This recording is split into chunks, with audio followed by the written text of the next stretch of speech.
When peaceful expression, especially by school students, is met with violence, it not only harms young people physically and emotionally, but also erodes the principles of justice and democracy.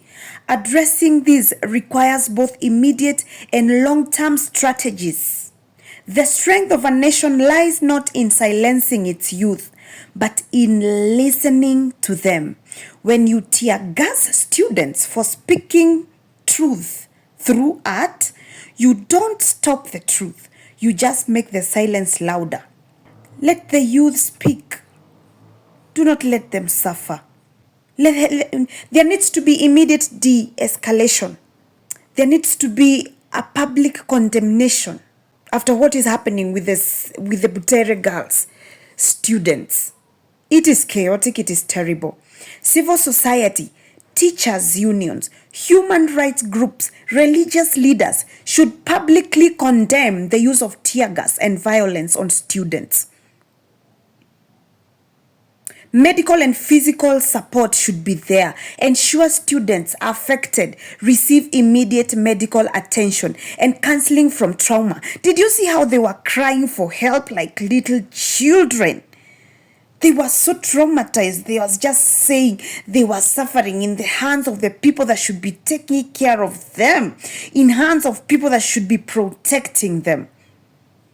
We need to open dialogue and mediation. Initiate dialogue, neutral mediators, education boards, religious leaders, respected public figures should bring together student representatives, school officials, and government officials to discuss grievances.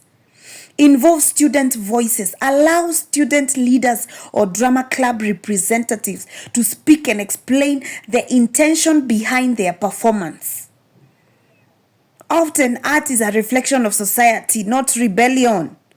Peaceful protest and awareness is important. It is needed right now.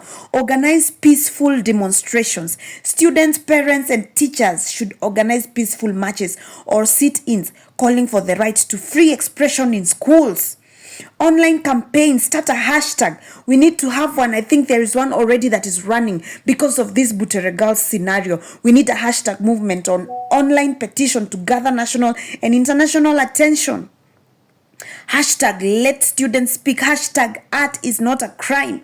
Legal action and oversight is needed. File complaints if there were clear human rights abuses. Legal complaints can be filed against the individuals or police units responsible. Engage human rights commissions. Bring the matter to national and international human rights bodies to demand accountability. Civil education and public discourse. Educate the public. Use social media, community radio, or town halls. And kudos to all media houses that are participating in this. And poleni sana to all of them that are affected, because even them, they were attacked with this tear gas together with the students.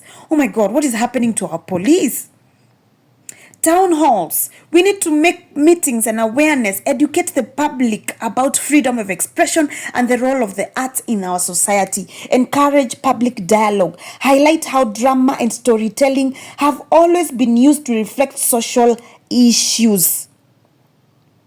Suppressing that is not strength but fear, my friend. Reframe the narrative. Don't make students the enemy. Encourage the government to see these plays not as threats, but as valuable insights into the issues the youths care about. Offer workshops. Suggest a platform where students can share their plays in a moderated environment, maybe even with government officials attending as part of the audience and giving feedback. The strength of a nation lies not in silencing its youth, but in listening to them. When you tear gas students for speaking through art, you don't stop the truth. You just make the silence louder. Let the youth speak. Do not let them suffer in your hands. And that's why this story now, it's all over the place. Butere Girls play.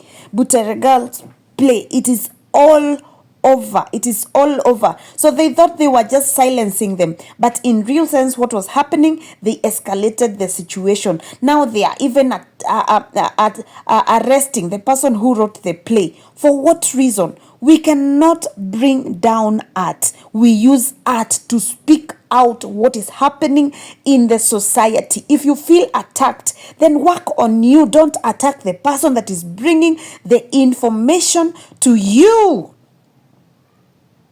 We need the government to stand up and take care of its people, protect children, and especially children.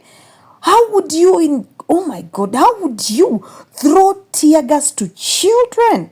This is very, very, very wrong. And kudos to all media houses that have brought this story out, and also for bringing out the play out. We want to see it. We want to see this in theater. We will pay and come to theater to watch this Butere Girls play, because it was sabotaged until they could not play it to at the competition. They could not put it up. They were sabotaged. It was things had to be done to make sure that they do not get that play played.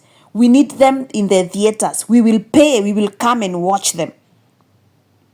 Somebody should work on that, because this is unfortunate and it is unheard of. How would you bring down art in the name of you're afraid of what he's saying, or you're threatened by what he's saying? Because all through the years that we have been there, all through film world, all through literature world, there has been stories being written and played out there to raise awareness of what is going on in the society. Suppressing that is not strength, but fear. So let's get out of fear, my friend.